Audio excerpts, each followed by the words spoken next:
Olá, queridos alunos da Rede Municipal de Educação de Niterói. Hoje o nosso assunto é atomística.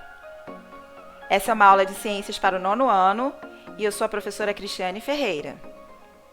Vamos começar definindo o que é atomística. É a parte da química que estuda o átomo. Átomo, palavra já conhecida de vocês, tem uma origem grega e significa indivisível. A é um prefixo de negação e tomo significa divisão. Portanto, átomo significa indivisível. Vamos retomar também um conceito importante, que é o conceito de matéria, que é tudo que tem massa e ocupa um lugar no espaço. E a matéria é formada por essas pequenas partículas, denominadas átomos. Portanto, o átomo é a unidade básica da matéria. E para a gente entender melhor sobre o átomo, a gente precisa viajar 450 anos antes de Cristo para a Grécia Antiga, onde viviam dois filósofos, o Leucipo e o seu discípulo, Demócrito. Eles bolaram o primeiro modelo atômico, sugerindo que tudo era formado por pequenas partes indivisíveis.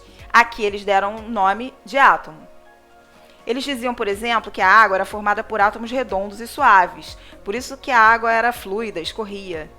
Falavam também que o átomo de fogo era espinhoso e duro, por isso que a gente se machucava quando chegava perto do fogo. Eles também acreditavam que os átomos da Terra eram ásperos e deitados, por isso se uniam para formar coisas rígidas. Essas ideias, elas não podiam ser comprovadas na época, eram apenas hipóteses, e por um tempo ficaram esquecidas, mas esse modelo durou cerca de 23 séculos. Então, resumindo o que eles pensavam, Leucipo e Demócrito acreditavam que tudo seria formado por essas minúsculas partículas indivisíveis chamadas de átomos. Já na Inglaterra, no século XIX, depois do mundo já ter passado por muitas mudanças, inúmeras transformações e a ciência já ser bem mais definida, um cientista chamado John Dalton propôs uma nova teoria atômica. Ele construiu o primeiro modelo atômico com base experimental. E, segundo Dalton, o átomo era uma partícula maciça, indivisível e indestrutível. Esse modelo vigorou de 1808 a 1897 e ficou conhecido como o modelo da bola de bilhar, porque o Dalton acreditava que o átomo era realmente bem parecido com uma bola de bilhar, redondinho e maciço. Ainda na Inglaterra, mas em 1897, depois da eletricidade já ter sido descoberta, um físico inglês chamado J.J. Thomson, ele propôs um novo modelo atômico. Ele mostrou que os átomos emitiam partículas que teriam carga negativa. Assim, ele descobriu os elétrons.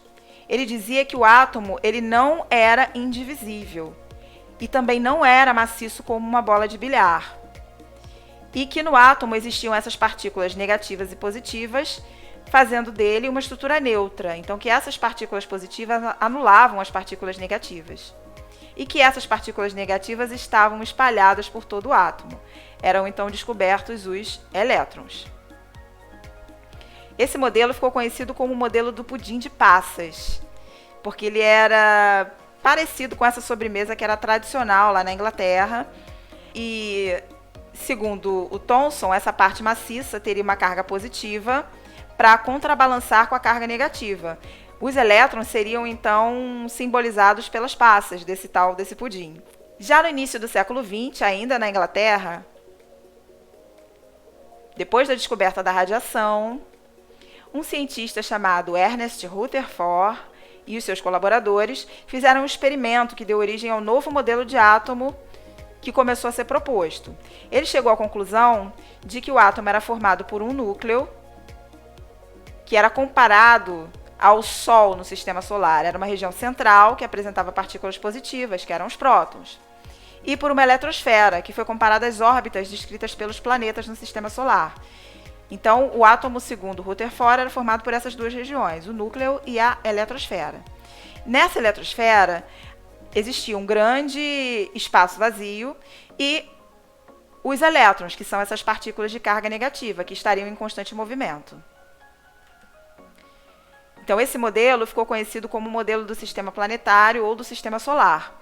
O Sol seria o núcleo do átomo e os planetas estariam representando os elétrons, circulando em volta dessa região central. Então aqui a gente tem a representação do modelo atômico de Rutherford, que ficou conhecido como o modelo do sistema solar ou sistema planetário. O núcleo com carga positiva e girando ao redor dele os elétrons, formando essa região chamada eletrosfera, com cargas negativas. Mas esse modelo tinha um problema. Ele não explicava como os elétrons permaneciam nessa órbita, já que os elétrons são partículas com carga, e já se sabia que as partículas com carga elas tendem a perder energia na forma de radiação quando estão em movimento, e os elétrons estão em constante movimento. Assim, eles perderiam energia o tempo todo, entrando em colapso com o núcleo. Todos os átomos seriam instáveis dessa forma, mas já se sabia que isso não era verdade, os átomos não eram todos instáveis. Então, como explicar esse problema?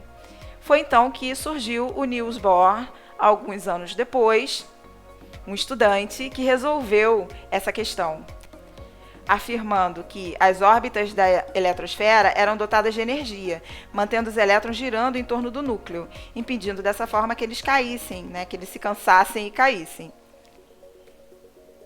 Assim, ele solucionou o problema que existia no modelo do Rutherford.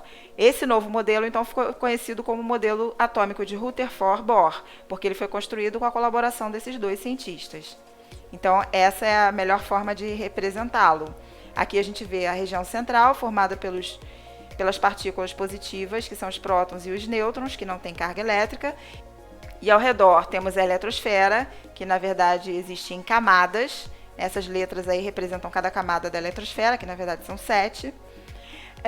E nessa eletrosfera estão as partículas de carga negativa, que são os elétrons.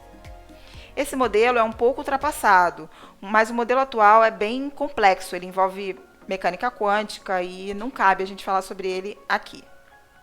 Vamos a essa linha do tempo que mostra então a evolução dos modelos atômicos de acordo com os seus idealizadores. Em 450 a.C., o Demócrito e o Leucipo, que eram aqueles filósofos, eles sugeriram que toda a matéria era formada por essas partículas indivisíveis que eles chamaram de átomos. Em 1803, o John Dalton formulou uma teoria de que os átomos eram partículas maciças, indivisíveis e indestrutíveis, e esse modelo ficou chamado como o modelo da bola de bilhar. O Thomson, ele sugeriu em 1898 que o átomo se pareceria com um pudim de passas, onde existiria carga positiva e carga negativa e que essas cargas se anulariam. E o Rutherford, em 1911, propôs que o átomo é formado por duas regiões, a região do núcleo, onde há as partículas positivas, que são os prótons, e a região da eletrosfera, onde há os elétrons. Aqui podemos visualizar todos esses modelos juntos. E aqui o que a gente vai estudar, que é o modelo do Rutherford, que é o mais simplificado, mais fácil da gente entender. Então, temos essa região central, que é o núcleo, e a eletrosfera, que é a região ao redor do núcleo. No núcleo, há os prótons, que têm carga positiva, e os nêutrons sem carga. E na eletrosfera, os elétrons, que têm carga negativa. Vamos às grandezas atômicas, que são utilizadas para a gente definir os átomos. Temos o A, maiúsculo, que é o número de massa, o P, número de prótons, o Z, o número atômico, o E, o número de elétrons, e o N, número de nêutrons. Essas letrinhas nós vamos usar bastante nos próximos exercícios que a gente vai fazer ainda nessa aula. Número de prótons, o P, é a identidade do elemento químico, é o que vai caracterizá-lo. Isso é uma informação bem importante. Então, cada elemento químico tem o seu número de prótons.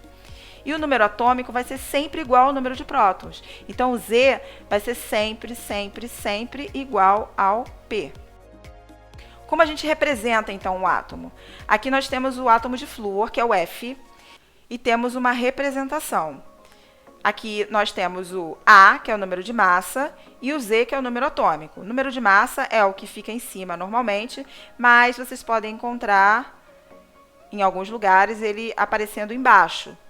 Aqui a gente escolheu essa forma de representar. Ele também pode aparecer à direita, tá? Mas aqui os dois estão à esquerda, tanto o de massa quanto o atômico. Então o azulzinho é o A, que é o número de massa, que é o número de prótons mais o número de nêutrons, aquelas partículas que estão lá no núcleo do átomo.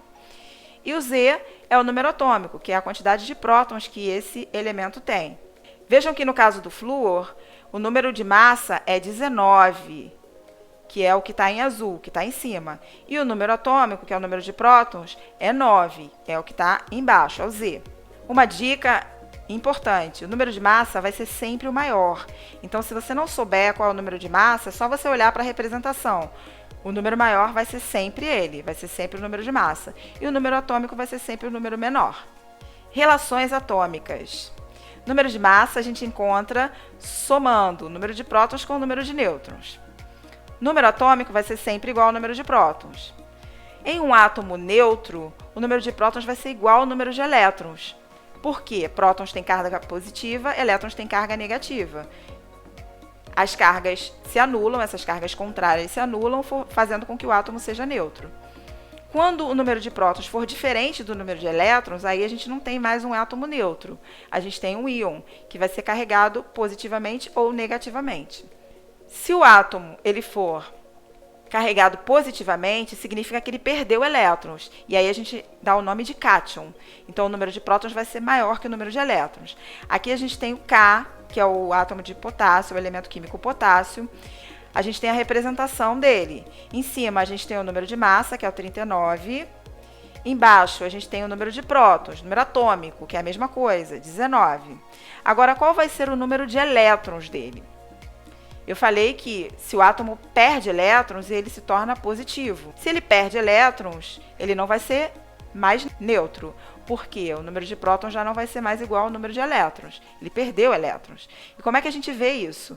Vejam em amarelo o +1. Isso indica que esse átomo não é neutro. Isso indica que ele perdeu elétrons. Toda vez que tiver um sinal de mais e tiver um númerozinho do lado, significa que houve perda de elétrons. Então, esse átomo ele é um cátion, ele é um íon positivo. Quantos elétrons ele perdeu? Nesse caso aí, 1 apenas. Então, quando tem o sinal de mais, indica que ele perdeu. Nesse caso, perdeu 1, por isso +1. Então, ele não pode ter o número de elétrons igual ao número de prótons, porque ele não é mais um átomo neutro. Então, se ele tem 19 prótons e ele perdeu um elétron, significa que ele tem 18 elétrons. E como é que eu encontro o número de nêutrons? Simples, simples e fácil. Subtraindo o número de cima menos o número de baixo. Número de massa menos o número atômico. 39 menos 19. Muito bem.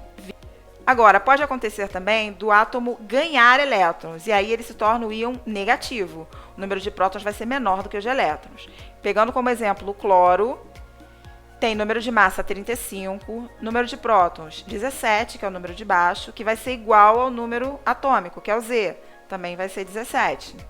Agora, qual vai ser o número de elétrons? Ele não é um átomo neutro, então se o número de prótons é 17, o de elétrons não pode ser 17. Como é que eu sei isso? Porque eu estou vendo ali o -1. Então, significa que ele não é neutro, significa que ele ganhou um elétron, por isso o -1. Se ele ganhou um elétron e ele tinha 17 prótons, ele vai ter 18 elétrons.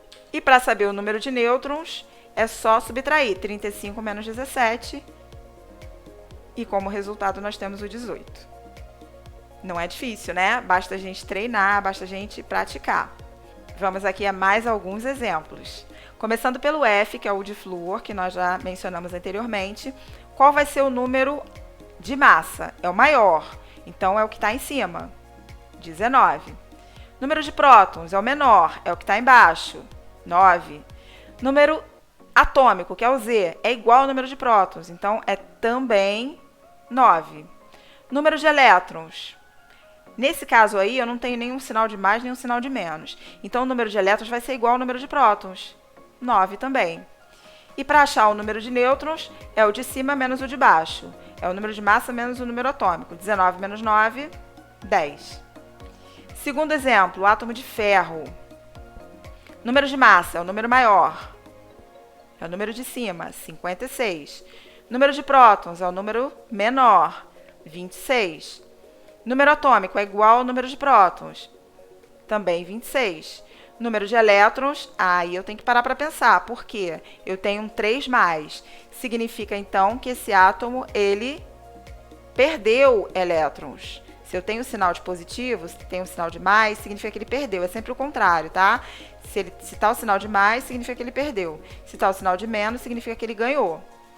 Nesse caso aí, ele perdeu carga negativa, então ele ficou mais positivo. Então, o número de elétrons não pode ser igual ao número de prótons, não pode ser 26 também. Se ele perdeu 3, é só subtrair. 26 menos 3, o número de elétrons vai ser 23. E o número de nêutrons? Vai ser o número de massa, que é o de cima, menos o número atômico, que é o de baixo. 56 menos 26, 30. Mais um exemplo, agora com o nitrogênio. Número de massa, que é o de cima, 14, é o número maior. Número de prótons é o de baixo, 7. Número atômico, Z, é igual ao número de prótons, também 7. Número de elétrons, tenho um 3 menos lá. Então, significa que ele ganhou elétrons, ele ganhou 3 elétrons. Então, se o número de prótons é 7, o número de elétrons vai ser 7 mais 3, que vai ser 10. E para achar o número de nêutrons, é o de cima menos o de baixo. 14 menos 7, 7. Não ficou tão difícil, né? A gente realmente precisa de treinamento. Então, eu vou deixar vocês fazendo esses dois. Deem um tempinho, podem pausar o vídeo, demorar o tempo que vocês precisarem. E a gente volta daqui a pouco com as respostas. Mas não vale desistir, hein? Tem que tentar. E aí, conseguiram? Então, vamos conferir. No primeiro, o S, que é o enxofre, temos o número de massa, 32, que é o número de cima, o número maior. O número de prótons é o de baixo, 16. Número atômico também 16, porque os dois são iguais. Número de elétrons, não pode ser igual ao número de prótons, porque eu tenho um 2 menos lá em cima. Se eu tenho um 2 menos, significa que ele ganhou elétrons. Então, se eram 16 elétrons, ele ganhou 2, agora são 18. E para achar o número de nêutrons, 32 menos 16, que dá como resultado 16. E, por fim, o átomo de cálcio. Número atômico é o número maior, 40. Número de prótons é o número menor, de baixo, 20. Número atômico, Z, é igual ao número de prótons, também 20. Número de elétrons, olho para o sinalzinho de mais lá. 2 mais significa que ele perdeu 2 elétrons. Então, ele não é um átomo neutro. Então, o número de elétrons não vai ser igual ao número de prótons, não vai ser 20. Se ele perdeu 2, só pode ser 18. E o número de nêutrons, 40 menos 20. E a gente tem como resultado o 20. Espero que vocês tenham conseguido. A gente só aprende quando a gente exercita, principalmente quando se trata de cálculo. E, como exercício, vocês vão estudar bastante as páginas 20 e 21 do caderno de Ciências, Caminhos de Aprendizagens, e também seguir o plano de estudos de ciências da 11ª semana. Vejo vocês numa próxima. Até lá!